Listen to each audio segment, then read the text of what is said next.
इस वक्त की वड्डी खबर नैशनल एग्जीक्यूटिव कमेटी वालों लॉकडाउन 4 ਨੂੰ ਲੈ ਕੇ ਇੱਕ ਚਿੱਠੀ ਜਾਰੀ ਕੀਤੀ ਗਈ ਹੈ। ਰਾਤ 9 ਵਜੇ ਕੈਬਨਿਟ ਸਕੱਤਰ ਰਾਜੀਵ ਗੌਬਾ ਸਾਰੇ ਸੂਬਿਆਂ ਦੇ ਮੁੱਖ ਅਫਸਰਾਂ ਦੇ ਨਾਲ ਗੱਲਬਾਤ ਕਰਨਗੇ। पूरे देश ਵਿੱਚ 31 ਮਈ ਤੱਕ लॉकडाउन 4 ਵਧਾਇਆ ਗਿਆ है।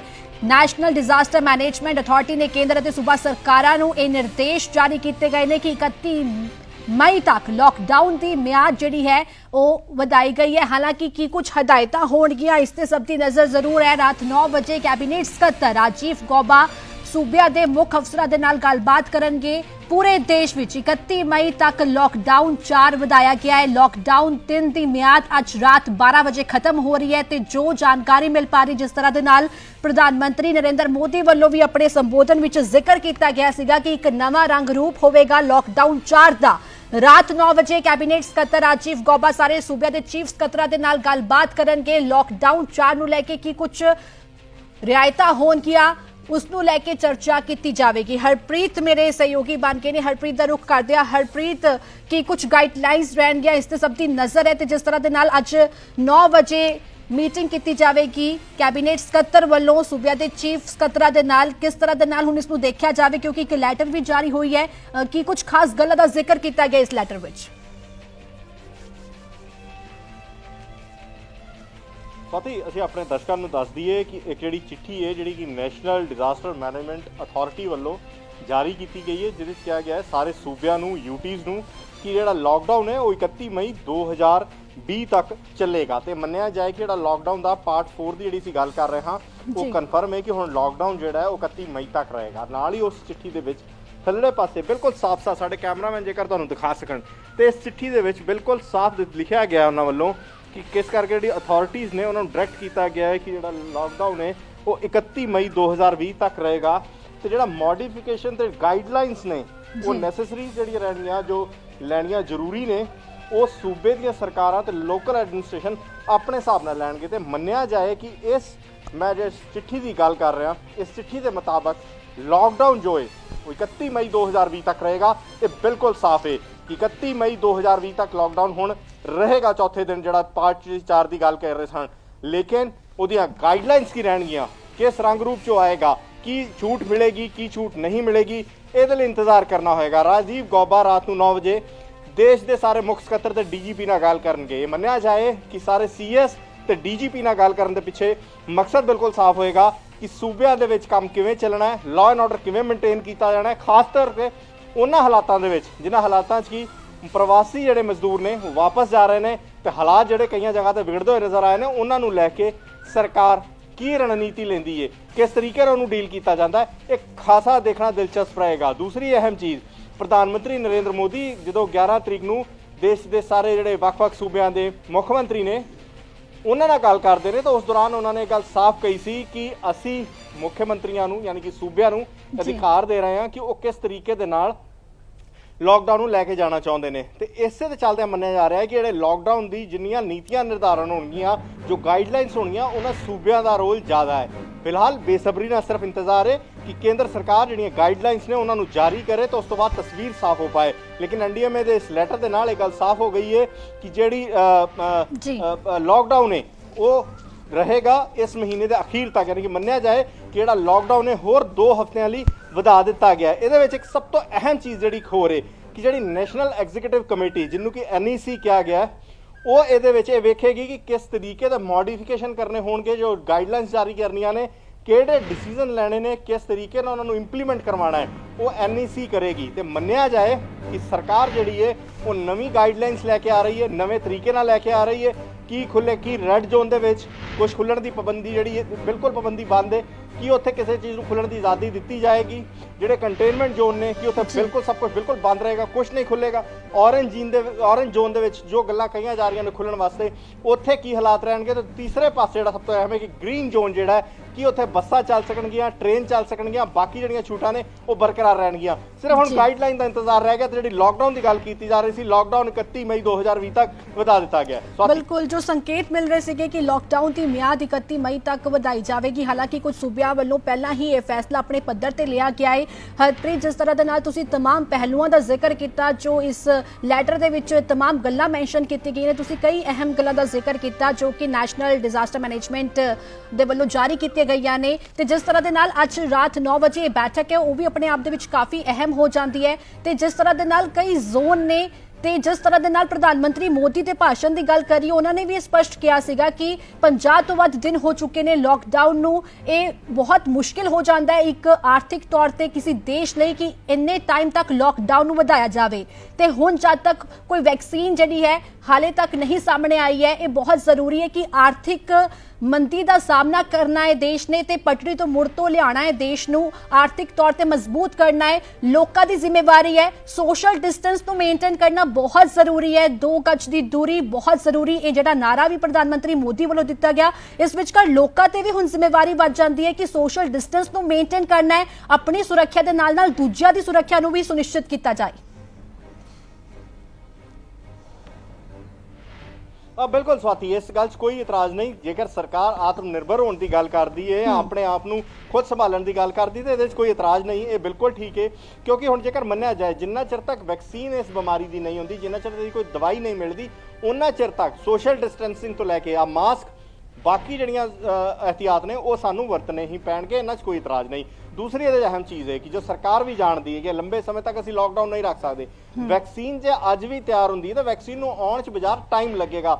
ਕਿ ਜੇਕਰ ਜਾਣਕਾਰਾਂ ਦੀ ਮੰਨੀਏ ਤਾਂ ਪਿਛਲੇ ਟਾਈਮ 'ਚ ਜੋ ਐਂਟੀਬਾਇਓਟਿਕ ਬਹੁਤ ਜਲਦੀ ਆਈ, ਉਹਨੂੰ ਆਉਣ 'ਚ 4 ਸਾਲ ਲੱਗੇ ਸਨ। 4 ਸਾਲਾਂ ਦੇ ਅੰਦਰ ਇੱਕ ਐਂਟੀਬਾਇਓਟਿਕ ਤਿਆਰ ਹੋਇਆ। ਤੇ ਇਸ ਕਰਕੇ ਇਹ ਜ਼ਾਹਿਰ ਤੌਰ ਤੇ ਇਹਦੇ ਉੱਤੇ ਸਰਕਾਰ ਕੰਮ ਕਰ ਰਹੀ ਹੈ, ਹੋਰ ਬਾਕੀ ਮੁਲਕ ਕੰਮ ਕਰ ਰਹੇ ਨੇ। ਲੇਕਿਨ ਜੇਕਰ ਅਸੀਂ ਸਿਰਫ ਗਾਈਡਲਾਈਨਸ ਦੀ ਗੱਲ ਕਰੀਏ ਤਾਂ ਸਰਕਾਰ ਇਹ ਚੀਜ਼ ਸਭ ਤੋਂ ਅਹਿਮ ਇਹ ਹੋ ਜਾਂਦਾ ਹੈ ਕਿ ਆਰਥਿਕ ਤੌਰ ਤੇ ਕੋਈ ਮੁਲਕ ਕਿੰਨਾ ਮਜ਼ਬੂਤ ਹੈ। ਪਿਛਲੇ ਤਕਰੀਬਨ 50 ਦਿਨਾਂ ਤੋਂ ਵੱਧ ਹੋ ਗਏ ਮੁਲਕ 'ਚ ਆਰਥਿਕ ਗਤੀਵਿਧੀਆਂ ਬਿਲਕੁਲ ਠੱਪ ਨੇ, ਨਹੀਂ ਚੱਲ ਰਹੀਆਂ। ਤੋਂ ਉਹਦੇ ਨਾਲ ਜਿੱਥੇ ਸਰਕਾਰ ਨੂੰ ਰੈਵਨਿਊ ਦਾ ਨੁਕਸਾਨ ਹੋ ਰਿਹਾ, ਪੈਸੇ ਦਾ ਘਾਟਾ ਪੈ ਰਿਹਾ, ਉੱਥੇ ਸਭ ਤੋਂ ਵੱਡੀ ਚੀਜ਼ ਹੈ ਜਿਹੜੀ ਅੱਗੇ ਆਉਣ ਵਾਲੀ ਆਰਥਿਕ ਮੰਦੀ ਦੀ ਜਿਹੜੀ ਇੱਕ ਆਹਟ ਪਹਿਲਾਂ ਹੀ ਇਸ ਮੁਲਕ 'ਚ ਸੁਣਾਈ ਦੇ ਰਹੀ ਸੀ, ਉਹ ਹੁਣ ਇੱਕ ਵੱਡੇ ਮਗਰਮੱਛ ਵਾਂਗੂ ਮੂੰਹ ਖੋਲ ਕੇ ਸਾਡੇ ਸਾਹਮਣੇ ਖੜੀ ਹੈ ਕਿ ਉਹ ਜਦੋਂ ਹਿੱਟ ਕਰੇਗਾ, ਜਿਹੜੀ ਉਹ ਆਰਥਿਕ ਮੰਦੀ ਹਿੱਟ ਕਰੇਗੀ, ਉਹਨਾਂ ਹਾਲਾਤਾਂ ਦੇ ਵਿੱਚ ਕੀ ਮੁਲਕ ਸਾਡਾ ਉਸ ਆਰਥਿਕ ਦੌੜ ਨੂੰ, ਉਸ ਰੇਸ ਨੂੰ ਫੜ ਪਾਏਗਾ ਦੁਬਾਰਾ? ਇਹ ਇੱਕ ਵੱਡਾ ਸਵਾਲ ਹੈ। ਦੂਸਰੀ ਅਹਿਮ ਚੀਜ਼, ਸਰਕਾਰ 20 ਲੱਖ ਕਰੋੜ ਦਾ ਪੈਕੇਜ ਦੇ ਰਹੀ ਹੈ, ਸਮਝ ਆਉਂਦਾ ਹੈ, ਲੇਕਿਨ ਉੱਥੇ ਦੂਸਰੇ ਪਾਸੇ 20 ਲੱਖ ਕਰੋੜ ਜਿਹੜੀ ਆਮ ਜਨਤਾ ਹੈ ਜੋ ਬੇਰੋਜ਼ਗਾਰ ਹੁੰਦੀ ਜਾ ਰਹੀ ਹੈ, ਜਿਨ੍ਹਾਂ ਨੂੰ ਮਕਾਨ ਮਾਲਕ ਘਰਾਂ ਚੋਂ ਕੱਢ ਰਹੇ ਨੇ, ਜੋ ਪ੍ਰਵਾਸੀ ਮਜ਼ਦੂਰ ਆਪਣੇ ਪਿੰਡਾਂ ਨੂੰ ਵਾਪਸ ਜਾ ਰਹੇ ਨੇ, ਉਹਨਾਂ ਵਾਸਤੇ ਕਿੰਨਾ ਇਫੈਕਟਿਵ ਹੋਏਗਾ? ਇਹਦੇ 'ਚ ਟਾਈਮ ਲੱਗੇਗਾ, ਇਹਨੂੰ ਸਾਨੂੰ ਦੇਖਣਾ ਪਏਗਾ। ਤੇ ਕੀ ਉਸ ਦੌਰਾਨ ਜੇਕਰ ਉਸ ਜਿਹੜਾ ਵਿੱਚ ਪੀਰੀਅਡ ਹੋਏਗਾ, ਉਸ ਪੀਰੀਅਡ ਦੇ ਵਿੱਚ ਉਹ ਲੋਕੀ ਕੀ ਕਰਨਗੇ, ਲੋਕ ਕਿੱਥੋਂ ਖਾਣਗੇ? ਸਰਕਾਰ ਦਾਅਵੇ ਕਰ ਰਹੀ ਹੈ, ਮੈਂ ਜ਼ਰੂਰ ਰੋਕੂੰਗੀ ਇੱਥੇ। ਜਿਸ ਤਰ੍ਹਾਂ ਦੇ ਨਾਲ ਤੁਸੀਂ ਜ਼ਿਕਰ ਕੀਤਾ ਆਰਥਿਕ ਪੈਕੇਜ ਦਾ, 5 ਕਿਸ਼ਤਾਂ ਕੇਂਦਰੀ ਵਿੱਤ ਮੰਤਰਾਲੇ ਵੱਲੋਂ ਜਾਰੀ ਕੀਤੀਆਂ ਗਈਆਂ ਨੇ। ਕਈ ਅਹਿਮ ਗੱਲਾਂ ਦਾ ਉਹਨਾਂ ਨੇ ਜ਼ਿਕਰ ਕੀਤਾ, ਵੱਖ-ਵੱਖ ਸੈਕਟਰਸ ਦਾ ਜ਼ਿਕਰ ਕੀਤਾ, ਪਰ ਇਹ ਵੀ ਹਾਲੇ ਤੱਕ ਕਨਫਿਊਜ਼ਨ ਬਰਕਰਾਰ ਹੈ ਕਿ ਕਿਸ ਤਰ੍ਹਾਂ ਦੇ ਨਾਲ ਕਿਹੜੇ ਖੇਤਰ ਨੂੰ ਕਿੰਨੀ ਰਾਹਤ ਮਿਲ ਸਕੇਗੀ। ਇਸ ਨੂੰ ਲੈ ਕੇ ਵੀ ਸਰਕਾਰ ਨੂੰ ਚਾਹੀਦਾ ਹੈ ਕਿ ਲੋਕਾਂ ਨੂੰ ਆਸਾਨ ਤਰੀਕੇ ਨਾਲ ਹੋਰ ਬਰੀਫ ਕੀਤਾ ਜਾਵੇ, ਕਿਉਂਕਿ ਜਿਸ ਤਰ੍ਹਾਂ ਦੇ ਨਾਲ ਕਈ ਅਹਿਮ ਗੱਲਾਂ ਦਾ ਜ਼ਿਕਰ ਕੀਤਾ, ਭਾਵੇਂ ਉਹ ਰਾਸ਼ਨ ਦੀ ਗੱਲ ਹੋਵੇ, ਪ੍ਰਵਾਸੀ ਮਜ਼ਦੂਰਾਂ ਦੀ ਵਾਪਸੀ ਨੂੰ ਲੈ ਕੇ ਜੋ ਖਰਚਾ ਚੁੱਕਣ ਦੀ ਕੇਂਦਰ ਸਰਕਾਰ ਗੱਲ ਕਹਿ ਰਹੀ ਹੈ, ਉਹ ਵੀ ਹਾਲੇ ਤੱਕ ਲੋਕਾਂ ਨੂੰ ਸਪਸ਼ਟ ਨਹੀਂ ਹੋ ਪਾ ਰਿਹਾ ਕਿ ਆਰਥਿਕ ਪੈਕੇਜ ਜ਼ਰੂਰ ਇੱਕ ਵੱਡਾ ਪੈਕੇਜ ਐਲਾਨਿਆ ਗਿਆ ਹੈ, ਪਰ ਆਮ ਲੋਕਾਂ ਨੂੰ ਇਸ ਨਾਲ ਕਿੰਨਾ ਫਾਇਦਾ ਹੈ, ਇਸ ਤੇ ਗੌਰ ਕੀਤਾ ਜਾਵੇ ਤੇ ਲੋਕਾਂ ਨੂੰ ਇਹ ਸਹੀ ਤੇ ਆਸਾਨ ਸ਼ਬਦਾਂ ਵਿੱਚ ਸਮਝਾਇਆ ਜਾਵੇ ਤੇ ਕਿੰਨੀ ਜਲਦੀ ਰਾਹਤ ਮਿਲੇਗੀ, ਇਹ ਵੀ ਇੱਕ ਅਹਿਮ ਗੱਲ ਹੈ। ਬਿਲਕੁਲ ਜੀ, ਬਿਲकुल निर्मला सीतारमण पिछले तकरीबन 4-5 दिन तो लगातार उन्होंने प्रेस कॉन्फ्रेंस हो रही है।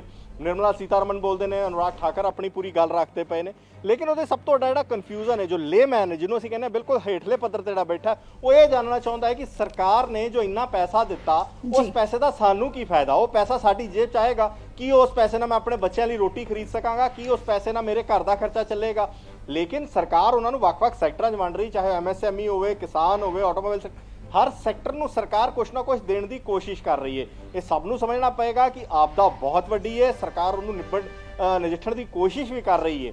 ਇਹਦੇ 'ਚ ਟਾਈਮ ਲੱਗੇਗਾ, ਲੇਕਿਨ ਸਭ ਤੋਂ ਵੱਡਾ ਸਵਾਲ ਸਵਾਤੀ ਇਹਦੇ 'ਚ ਇਹ ਵੇ ਕਿ ਜਿਹੜਾ ਉਹ ਟਾਈਮ ਪੀਰੀਅਡ ਹੋਏਗਾ, ਜਿਹਦੇ ਨਿਬੜਨ ਜਿਹੜਾ ਟਾਈਮ ਲੱਗੇਗਾ, ਉਹਨਾਂ ਹਾਲਾਤਾਂ ਦੇ ਵਿੱਚ ਜੋ ਬੇਰੋਜ਼ਗਾਰੀ ਵਧੇਗੀ, ਜੋ ਹਾਲਾਤ ਖਰਾਬ ਹੋਣਗੇ ਉਹਨਾਂ ਲਈ ਕੌਣ ਜ਼ਿੰਮੇਦਾਰ ਹੋਏਗਾ, ਉਹਨਾਂ ਹਾਲਾਤਾਂ ਨੂੰ ਸਰਕਾਰ ਕਿਵੇਂ ਨਿਬੜੇਗੀ। ਸਰਕਾਰ ਨਵੀਂ ਗਾਈਡਲਾइन लेके आ रही है, ये ਮੰਨਿਆ ਜਾ ਰਿਹਾ ਸੀ ਕਿ ਸੂਬਿਆਂ ਨੂੰ ਇਸੇ ਕਰਕੇ ਕਿਹਾ ਗਿਆ। ਬਿਲਕੁਲ ਹਰਪ੍ਰੀਤ, ਮੈਂ ਵਾਪਸ ਤੁਹਾਡਾ ਰੁਖ ਕਰੂੰਗੀ। ਇਸ ਸਮੇਂ ਪੀਟੀਸੀ ਨਿਊਜ਼ ਦੇ ਸੰਪਾਦਕ ਨਰਿੰਦਰ ਪਾਲ ਜੀ ਸਾਡੇ ਨਾਲ ਫੋਨ ਲਾਈਨ ਤੇ ਬਣ ਕੇ ਨੇ। ਨਰਿੰਦਰ ਜੀ, ਜਿਸ ਤਰ੍ਹਾਂ ਦੇ ਨਾਲ ਪ੍ਰਧਾਨ ਮੰਤਰੀ ਮੋਦੀ ਦੇ ਸੰਬੋਧਨ ਦੀ ਗੱਲ ਕਰੀਏ, ਸੰਕੇਤ ਸਾਫ਼ ਤੌਰ ਤੇ ਉਹਨਾਂ ਨੇ ਦੇ ਦਿੱਤੇ ਸੀਗੇ ਕਿ ਲੋਕਡਾਊਨ 4 ਦੇਸ਼ ਵਿੱਚ ਲਾਗੂ ਹੋਵੇਗਾ, ਪਰ ਆਰਥਿਕ ਮੰਦੀ ਨੂੰ ਦੇਖਦੇ ਹੋਏ, ਲੋਕਾਂ ਦੀ ਸਹੂਲਤ ਨੂੰ ਦੇਖਦੇ ਹੋਏ ਨਵੀਂ ਗਾਈਡਲਾਈਨਸ ਜਾਰੀ ਹੋਣਗੀਆਂ, ਨਵਾਂ ਰੂਪ ਅਖਤਿਆਰ ਕਰੇਗਾ ਲੋਕਡਾਊਨ 4। ਤੇ ਹੁਣ ਜਿਸ ਤਰ੍ਹਾਂ ਦੇ ਨਾਲ ਐਨਡੀਐਮ ਵੱਲੋਂ ਇੱਕ ਲੈਟਰ ਜਾਰੀ ਕੀਤੀ ਗਈ ਹੈ, ਹਾਲਾਂਕਿ 9 ਵਜੇ ਅੱਜ ਇੱਕ ਬੈਠਕ ਵੀ ਹੈ, ਉਸ ਤੋਂ ਬਾਅਦ ਹੀ ਸਪਸ਼ਟ ਹੋਵੇਗਾ ਕਿ ਕੀ ਗਾਈਡਲਾਈਨਸ ਨੇ। ਪਰ ਹੁਣ ਇਹਨਾਂ तमाम ਗੱਲਾਂ ਨੂੰ ਕਿਸ ਤਰ੍ਹਾਂ ਦੇ ਨਾਲ ਦੇਖਿਆ ਜਾਵੇ, ਕਿਉਂਕਿ ਲੋਕ ਇੰਤਜ਼ਾਰ ਕਰ ਰਹੇ ਨੇ ਕਿ ਕੀ ਰਾਹਤ ਮਿਲੇਗੀ, ਕੀ ਨਵੀਂ ਗਾਈਡਲਾਈਨਸ ਰਹਿਣਗੀਆਂ ਲੋਕਡਾਊਨ 4 ਨੂੰ ਲੈ ਕੇ। ਬਿਲਕੁਲ, ਵੈਸੇ ਇੱਕ ਦੂਸਰੇ ਤਰੀਕੇ ਨਾਲ ਇਹਦਾ ਦੂਸਰਾ ਪਹਿਲੂ ਦੇਖਿਆ ਜਾਵੇ ਤਾਂ ਕਈ ਸਟੇਟ ਨੇ ਗਾਈਡਲਾਈਨ ਜਾਰੀ ਕਰਨ ਦੇ ਇੰਡੀਕੇਸ਼ਨਸ ਦੇ ਵੀ ਦਿੱਤੇ। ਜਿਵੇਂ ਕਿ ਕੱਲ ਅਸੀਂ ਸੀਐਮ ਨੂੰ ਸੁਣਿਆ ਸੀ, ਪੰਜਾਬ ਦੇ ਸੀਐਮ ਨੂੰ ਸੁਣਿਆ ਸੀ, ਉਹਨਾਂ ਨੇ ਦੱਸਤਾ ਕਿ ਸਕੂਲ ਜਿਹੜੇ ਉਹ ਬੰਦ ਰਹਿਣਗੇ, ਦੁਕਾਨਾਂ ਨੂੰ ਥੋੜੀ ਹੋਰ ਅਸੀਂ ਰਾਹਤ ਦੇਵਾਂਗੇ, ਇੰਡਸਟਰੀ ਨੂੰ ਥੋੜੀ ਹੋਰ ਰਾਹਤ ਦੇਵਾਂਗੇ। ਲਗਭਗ ਸਾਰੇ ਸੂਬੇ ਜਿਹੜੇ ਉਹ ਇਸੇ ਹੀ ਲਾਈਨ ਤੇ ਰਹਿਣਗੇ। ਇੱਕ ਇਹ ਫਾਰਮੈਲਿਟੀ ਸੀਗੀ ਅਧਿਕਾਰ ਸੂਬਿਆਂ ਨੂੰ ਦਿੱਤੇ ਜਾਣ, ਲੋਕਡਾਊਨ 31 ਤੱਕ ਵਧਾਇਆ ਜਾਏ, ਉਹ ਫਾਰਮੈਲਿਟੀ ਪੂਰੀ ਹੋ ਗਈ। ਹੁਣ ਇਸ ਤੋਂ ਬਾਅਦ ਰਾਜੀਵ ਗੌਬਾ ਦੀ, ਜਿਵੇਂ ਕਿ ਤੁਸੀਂ ਕਿਹਾ ਕਿ 9 ਵਜੇ ਬੈਠਕ ਹੈ, ਉਸ ਤੋਂ ਬਾਅਦ ਸੂਬੇ ਜਿਹੜੇ ਨੇ ਉਹਨਾਂ ਨੇ ਪਹਿਲਾਂ ਤੋਂ ਹੀ ਚੀਜ਼ਾਂ ਤੈਅ ਕਰ ਰੱਖੀਆਂ ਨੇ। ਜਿਵੇਂ ਕਿ ਪੰਜਾਬ ਨੇ ਤੈਅ ਕਰਤਾ ਕਿ ਅਸੀਂ ਸਿਰਫ 2 ਜ਼ੋਨ ਮੰਨਾਂਗੇ, ਇੱਕ ਕੰਟੇਨਮੈਂਟ ਜ਼ੋਨ, ਇੱਕ ਨਾਨ ਕੰਟੇਨਮੈਂਟ ਜ਼ੋਨ। ਲਗਭਗ ਸਾਰੇ ਸੂਬੇ ਇਸੇ ਲਾਈਨ ਤੇ ਚੱਲਣਗੇ ਔਰ ਜਿੱਥੇ ਜਿਹੜੇ ਜ਼ਿਲ੍ਹਿਆਂ ਦੇ ਅੰਦਰ ਕੰਟੇਨਮੈਂਟ ਜ਼ੋਨ ਰਹਿਣਗੇ ਉਹ ਕੰਟੇਨਮੈਂਟ ਜ਼ੋਨ 'ਚ ਕੋਈ ਰਿਆਇਤ ਨਹੀਂ ਮਿਲੇਗੀ, ਉੱਥੇ ਸਖਤੀ ਨਾਲ ਲੋਕਡਾਊਨ ਦਾ ਪਾਲਣ ਕੀਤਾ ਜਾਏਗਾ ਔਰ ਬਾਕੀ ਜਗ੍ਹਾ ਤੇ ਵਿਦਿਅਕ ਅਦਾਰੇ ਇੱਕ ਟਾਈਮ ਤੈਅ ਕਰ ਦਿੱਤਾ ਜਾਏਗਾ। ਜਿਵੇਂ ਪੰਜਾਬ ਵਿੱਚ ਹੁਣ ਦੁਕਾਨਾਂ ਜਿਹੜੀਆਂ ਨੇ ਉਹ ਸ਼ਾਮ ਦਾ ਸਮਾਂ ਵੀ ਖੁੱਲੀਆਂ ਰਹਿੰਦੀਆਂ ਨੇ, ਇਸੇ ਤਰੀਕੇ ਨਾਲ ਬਾਕੀ ਸੂਬੇ ਵੀ ਤੈਅ ਕਰਨਗੇ। ਫਾਰਮੈਲਿਟੀ ਪੂਰੀ ਹੋ ਗਈ ਹੈ ਔਰ ਸੂਬਿਆਂ ਦੇ ਹੱਥ 'ਚ ਅਧਿਕਾਰ ਦੇ ਦਿੱਤੇ ਨੇ। ਜਿੱਥੋਂ ਤੱਕ ਕੇਂਦਰ ਦੀ ਗੱਲ ਰਹੀ, ਕੇਂਦਰ ਨੇ ਤੈਅ ਕਰਨਾ ਹੈ ਕਿ ਰੇਲਵੇ ਕਦੋਂ ਸ਼ੁਰੂ ਕੀਤੀ ਜਾਵੇ, ਜੋ ਕਿ ਰੇਲ ਮਿਨਿਸਟਰੀ ਦਾ ਸਬਜੈਕਟ ਹੈ, ਜਾਂ 에ਅਰਲਾਈਨਸ ਜਿਹੜੀਆਂ ਨੇ ਉਹ ਕਦੋਂ ਤੋਂ ਸ਼ੁਰੂ ਕੀਤੀਆਂ ਜਾਣ। ਉਹਦੇ ਵਾਸਤੇ ਇਹ ਦੱਸਿਆ ਜਾ ਰਿਹਾ ਕਿ ਜਿਹੜੇ ਕੰਟੇਨਮੈਂਟ ਏਰੀਆਜ਼ ਨੇ ਉੱਥੇ ਫਿਲਹਾਲ ਰੇਲਵੇ ਦੀ ਸਰਵਿਸਿਜ਼ ਨਹੀਂ ਸ਼ੁਰੂ ਹੋਣਗੇ, ਸਿਲੈਕਟਡ ਰੂਟਸ ਦੇ ਨਾਲ ਸ਼ੁਰੂ ਕਰਨਗੇ ਔਰ ਹੌਲੀ ਉਸ ਨੂੰ ਵਧਾਇਆ ਜਾਏਗਾ। ਲੇਕਿਨ ਕਿਉਂਕਿ ਕੇਸਿਸ ਇੰਨੀ ਤੇਜ਼ੀ ਨਾਲ ਆ ਰਹੇ, ਕੱਲ ਤੇ ਅਸੀਂ ਦੇਖਿਆ 5000 ਦੇ ਕਰੀਬ ਕੇਸ ਆਏ, ਤਾਂ ਸਰਕਾਰ ਇਸ ਸਥਿਤੀ ਵਿੱਚ ਫਿਲਹਾਲ ਨਹੀਂ ਲੱਗ ਰਹੀ ਕਿ ਸਾਰਾ ਕੁਝ ਖੋਲ ਦਿੱਤਾ ਜਾਏ। ਇਸ ਕਰਕੇ ਲੋਕਡਾਊਨ ਦੀ ਜਿਹੜੀ ਡੇਟ ਹੈ, ਜਿਵੇਂ ਕਿ ਤੁਸੀਂ ਦੱਸ ਰਹੇ ਹੋ, 31 ਮਈ ਤੱਕ ਵਧਾਈ ਗਈ ਹੈ। ਬਿਲਕੁਲ ਨਰਿੰਦਰ ਜੀ, ਜਿਸ ਤਰ੍ਹਾਂ ਨਾਲ ਪੰਜਾਬ ਦੀ ਗੱਲ ਕਰੀਏ, ਮੁੱਖ ਮੰਤਰੀ ਕੈਪਟਨ ਅਮਰਿੰਦਰ ਸਿੰਘ ਵੱਲੋਂ ਕਿਹਾ ਗਿਆ ਕਿ ਕਰਫਿਊ ਖਤਮ ਕਰ ਦਿੱਤਾ ਗਿਆ ਤੇ ਲੋਕਡਾਊਨ ਕੱਲ ਤੋਂ ਸ਼ੁਰੂ ਹੋਏਗਾ 31 ਮਈ ਤੱਕ। ਲੋਕਾਂ ਦੀ ਵੀ ਇੱਕ ਵੱਡੀ ਚੁਣੌਤੀ ਹੈ ਤੇ ਹੁਣ ਜੇ ਆਪਾਂ ਗੱਲ ਕਰੀਏ ਡਿਪਟੀ ਕਮਿਸ਼ਨਰਸ ਹੋਣ ਜਾਂ ਫਿਰ ਅਧਿਕਾਰੀ ਹੋਣ, ਉਹਨਾਂ ਲਈ ਵੀ, ਸਰਕਾਰ ਲਈ ਵੀ ਇੱਕ ਵੱਡੀ ਚੁਣੌਤੀ ਹੈ, ਕਿਉਂਕਿ ਮਾਮਲਿਆਂ ਵਿੱਚ ਲਗਾਤਾਰ ਇਜ਼ਾਫਾ ਵੀ ਹੋ ਰਿਹਾ, ਪਰ ਆਰਥਿਕ ਹਾਲਾਤ ਨੂੰ ਦੇਖਦੇ ਹੋਏ ਇੰਨੇ ਸਮੇਂ ਤੱਕ ਲੋਕਡਾਊਨ ਕਿਸੇ ਸੂਬੇ ਵਿੱਚ ਜਾਂ ਦੇਸ਼ ਵਿੱਚ ਲਾਗੂ ਨਹੀਂ ਰਹਿ ਸਕਦਾ। ਜਿਸ ਤਰ੍ਹਾਂ ਦੇ ਨਾਲ ਕਈ ਅਹਿਮ ਗੱਲਾਂ ਦਾ ਜ਼ਿਕਰ ਸਮੇਂ-ਸਮੇਂ ਤੇ ਪ੍ਰਧਾਨ ਮੰਤਰੀ ਮੋਦੀ ਦੇ ਵੱਲੋਂ ਕੀਤਾ ਜਾ ਰਿਹਾ ਤੇ ਹੁਣ ਸੂਬਾ ਸਰਕਾਰਾਂ ਦੇ ਵੱਲੋਂ ਅੱਗੇ ਕੀ ਕੁਝ ਆਦੇਸ਼ ਦਿੱਤੇ ਜਾਂਦੇ ਨੇ। ਹਾਲਾਂਕਿ ਕਈ ਅਹਿਮ ਫੈਸਲੇ ਲਏ ਵੀ ਜਾ ਰਹੇ ਨੇ, ਪਰ ਉਹ ਲੋਕਾਂ ਲਈ ਕਿੰਨੇ ਫਾਇਦੇਮੰਦ ਹੋਣਗੇ, ਇਸ ਤੇ ਵੀ ਸਭ ਦੀ ਨਜ਼ਰ ਹੈ। ਬਿਲਕੁਲ, ਇਹ ਬੜਾ ਇੱਕ ਡੈਲੀਕੇਟ ਬੈਲੈਂਸ ਹੈ ਜਿਹੜਾ ਹਰ ਸੂਬੇ ਨੂੰ, ਹਰ ਸਟੇਟ ਨੂੰ ਔਰ ਸੈਂਟਰਲ ਗਵਰਨਮੈਂਟ ਨੂੰ ਵੀ ਕਰਕੇ ਚੱਲਣਾ ਹੈ ਕਿ ਇੱਕ ਤਰਫ ਲੋਕਾਂ ਦੀ ਸੁਰੱਖਿਆ ਹੈ, ਉਸ ਨੂੰ ਯਕੀਨੀ ਬਣਾਉਣਾ ਹੈ, ਦੂਜੇ ਪਾਸੇ ਇਕਨੋਮੀ ਜਿਹੜੀ ਡਾਊਨ ਹੋ ਰਹੀ ਹੈ, ਲੋਕਾਂ ਦੀ ਰੋਜ਼ੀ ਰੋਟੀ ਦਾ ਸੰਕਟ ਸਵਾਲ ਜਿਹੜਾ ਵੱਡਾ ਖੜਾ ਹੋ ਗਿਆ, ਉਸ ਦੇ ਵਿੱਚ ਵੀ ਕਿਸ ਤਰੀਕੇ ਨਾਲ ਪ੍ਰੋਡਕਸ਼ਨ ਬੰਦ ਹੋ ਗਈ, ਇਕਨੋਮੀ ਡਾਊਨ ਹੈ, ਉਸ ਵਿੱਚ ਵੀ ਹੌਲੀ ਕਦਮ ਦਰ ਕਦਮ ਇਸ ਚੀਜ਼ ਨੂੰ ਵਧਾਇਆ ਜਾਏ। ਕਿਉਂਕਿ ਹੁਣ ਸਰਕਾਰ ਇਸ ਨੂੰ ਸਮਝ ਗਈ ਹੈ ਕਿ ਇਹ ਜਿਹੜਾ ਸੰਕਟ ਹੈ ਕਰੋਨਾ ਦਾ, ਇਹ ਜਲਦੀ ਖਤਮ ਹੋਣ ਵਾਲਾ ਨਹੀਂ। ਕਿਉਂਕਿ ਜਦੋਂ ਤੱਕ ਇਸ ਦੀ ਵੈਕਸੀਨੇਸ਼ਨ ਆਏਗੀ, ਲੋਕਾਂ ਨੂੰ ਮਿਲੇਗੀ, ਦਵਾਈ ਇਸ ਦੀ ਆਏਗੀ, ਉਦੋਂ ਤੱਕ ਇਸ ਨੂੰ ਇਸ ਤਰੀਕੇ ਨਾਲ ਸਰਕਾਰਾਂ ਦੇਖ ਰਹੀਆਂ ਨੇ ਕਿ ਇਹ ਹੁਣ ਇਹਦੇ ਨਾਲ ਜੀਣਾ ਸਿੱਖਣਾ ਪਏਗਾ। ਹੁਣ ਨਵਾਂ ਨਾਰਮਲ ਜਿਹੜਾ ਉਹ ਕ੍ਰੀਏਟ ਹੋਏਗਾ, ਮਾਸਕ ਪਾ ਕੇ ਜਾਣਾ ਪਏਗਾ, ਵਾਰ-ਵਾਰ ਤੁਹਾਨੂੰ ਹੱਥ ਧੋਣੇ ਪੈਣਗੇ, ਸੋਸ਼ਲ ਡਿਸਟੈਂਸਿੰਗ ਦਾ ਪਾਲਣ ਕਰਨਾ ਪਏਗਾ। ਹੁਣ ਕੋਈ ਵੀ ਇਸ ਸਟੇਜ ਤੇ ਨਹੀਂ ਜੋ ਇਹ ਕਹਿ ਸਕੇ ਕਿ ਇਹ ਕਦੋਂ ਖਤਮ ਹੋ ਜਾਏਗਾ ਔਰ ਅਸੀਂ ਉਦੋਂ ਤੱਕ ਰੁਕ ਸਕੀਏ। ਐਦਾਂ ਨਹੀਂ ਹੈ, ਇਹ ਲੰਬਾ ਚੱਲਣ ਵਾਲਾ ਹੈ। ਸਾਰੀਆਂ ਸਟੇਟ ਜਿਹੜੀਆਂ ਨੇ ਔਰ ਜਿਹੜੇ ਸੈਂਟਰ ਗਵਰਨਮੈਂਟ ਉਹ ਇਸ ਚੀਜ਼ ਨੂੰ ਸਮਝ ਰਹੀ ਹੈ। ਹੁਣ ਇਹ ਬੈਲੈਂਸ ਬਣਾਉਣਾ ਜ਼ਰੂਰੀ ਹੈ ਕਿ ਆਰਥਿਕ ਪੱਖ ਜਿਹੜਾ ਉਸ ਤੇ ਵੀ ਬਹੁਤ ਜ਼ਿਆਦਾ ਅਸਰ ਨਾ ਪਏ ਔਰ ਦੂਸਰਾ ਲੋਕਾਂ ਦੀ ਸੁਰੱਖਿਆ ਜਿਹੜੀ ਹੈ ਉਹ ਵੀ ਕਿਸੇ ਤਰੀਕੇ ਦੇ ਨਾਲ ਯਕੀਨੀ ਬਣਾ ਕੇ ਰੱਖੀ ਜਾਏ। ਇਹਨਾਂ ਦੋਨਾਂ ਦੇ ਵਿੱਚ ਚੀਜ਼ਾਂ ਤੈਅ ਹੋਣਗੀਆਂ। ਜਿਵੇਂ ਮਹਾਰਾਸ਼ਟਰ, ਤਮਿਲਨਾਡੂ ਨੇ ਪਹਿਲਾਂ ਹੀ ਤੈਅ ਕਰਤੀਆਂ ਕਿ ਇੱਥੇ ਬਹੁਤ ਜ਼ਿਆਦਾ ਜਿਹੜੇ ਜ਼ਿਲ੍ਹੇ ਨੇ ਉਹਨਾਂ ਵਿੱਚ ਕੰਟੇਨਮੈਂਟ ਜ਼ੋਨ ਨੇ, ਉੱਥੇ ਕੋਈ ਰਿਆਇਤ ਨਹੀਂ ਔਰ ਬਾਕੀ ਸੂਬੇ ਵੀ ਇਸੇ ਲਾਈਨ ਤੇ ਲਗਭਗ ਚੱਲ। ਜੀ ਬਿਲਕੁਲ, ਧੰਨਵਾਦ ਤਮਾਮ ਗੱਲਬਾਤ ਲਈ ਨਰਿੰਦਰ ਜੀ। ਤਾਂ ਜਿਸ ਤਰ੍ਹਾਂ ਦੇ ਨਾਲ ਲੋਕਡਾਊਨ 4 ਦਾ ਹੁਣ ਇਹ ਸਪਸ਼ਟ ਹੋ ਚੁੱਕਾ ਹੈ ਕਿ 31 ਮਈ ਤੱਕ ਇੱਕ ਲਾਗੂ ਹੋਵੇਗਾ, ਪਰ ਕੀ ਕੁਝ ਹਦਾਇਤਾਂ ਹੋਣਗੀਆਂ ਇਸ ਨੂੰ ਲੈ ਕੇ ਅੱਜ ਰਾਤ ਨੂੰ 9 ਵਜੇ ਇੱਕ ਬੈਠਕ ਹੋਵੇਗੀ। ਬੈਠਕ ਤੋਂ ਬਾਅਦ ਪ੍ਰੋਪਰ ਗਾਈਡਲਾਈਨਸ ਨੂੰ ਲੈ ਕੇ ਤਸਵੀਰ ਪੂਰੀ ਤਰ੍ਹਾਂ ਦੇ ਨਾਲ ਸਾਫ਼ ਹੋਵੇਗੀ। ਇਸ ਵਿਚਕਾਰ ਪ੍ਰਵਾਸੀ ਮਜ਼ਦੂਰ ਜੋ ਲਗਾਤਾਰ ਹਿਜਰਤ ਕਰ ਰਹੇ ਨੇ, ਕਿਸਾਨ ਜੋ ਲਗਾਤਾਰ ਪਰੇਸ਼ਾਨ ਨੇ, ਉਹਨਾਂ ਲਈ ਸੂਬਾ ਸਰਕਾਰਾਂ ਕਿਸ ਤਰ੍ਹਾਂ ਦੇ ਨਾਲ ਹੁਣ ਐਫਰਟ ਲਗਾਉਣਗੀਆਂ ਤੇ ਕੀ ਕੁਝ ਕਦਮ ਚੁੱਕਣਗੀਆਂ, ਇਸ ਤੇ ਨਜ਼ਰ ਰਹੇਗੀ।